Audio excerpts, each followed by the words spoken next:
ಶಾಲೆಗಳಲ್ಲಿ ಕುವೆಂಪು ಘೋಷವಾಕ್ಯ ಬದಲಾವಣೆ ವಿವಾದ. ಡಿಸಿಎಂ ಡಿಕೆ ಶಿವಕುಮಾರ್ ಅವರು ಪ್ರತಿಕ್ರಿಯೆಯನ್ನ ಕೊಡ್ತಾ ಇದ್ದಾರೆ.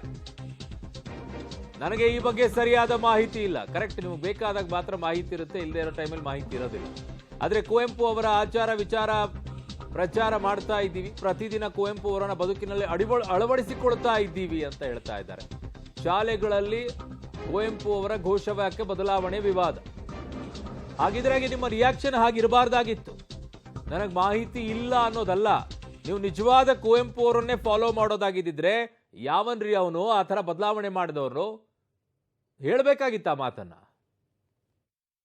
ಮಾಡಿಕೊಂಡು ಸರ್ವ ಜನಾಂಗದ ಶಾಂತಿಯ ತೋಟ ಅಂತ ಹೇಳಿ ನಾವೇ ಅದಕ್ಕೆ ಕಾಂಗ್ರೆಸ್ ಸರ್ಕಾರನೇ ಈ ರಾಜ್ಯದ ಜನತೆಗೆ ನಾವು ಮತ್ತೆ ಅವರು ನೆನಪು ಮಾಡಿಕೊಂಡು ಪ್ರತಿದಿನ ಬದುಕಿನಲ್ಲಿ ಅಳವಡಿಸ್ಕೊಳ್ಬೇಕು ಅಂತೇಳಿ ನಾವು ಹೇಳಿರೋರು.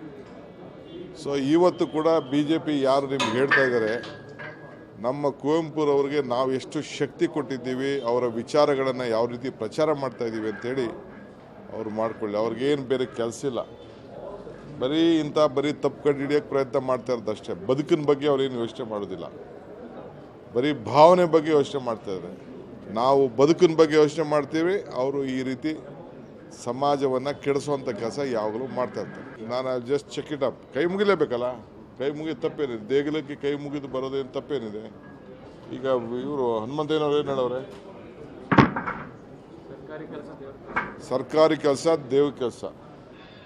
ಸೊ ಹಂಗೆ ದೇವ್ರ ಕೆಲಸ ಇದೆಲ್ಲ. ಇಲ್ಲಿ ಬರೋರೆಲ್ಲ ಕಷ್ಟಕ್ಕೆ ತೊಂದರೆ ಆದವರೇ ತಾನೇ, ಕರೆಕ್ಟಾಗಿದ್ದವ್ರು ಯಾರು ಬರ್ತಾರೆ? ಅವ್ರಿಗೆ ತೊಂದರೆ ಆದವರೇ ಇಲ್ಲಿಗೆ ಬರೋದು.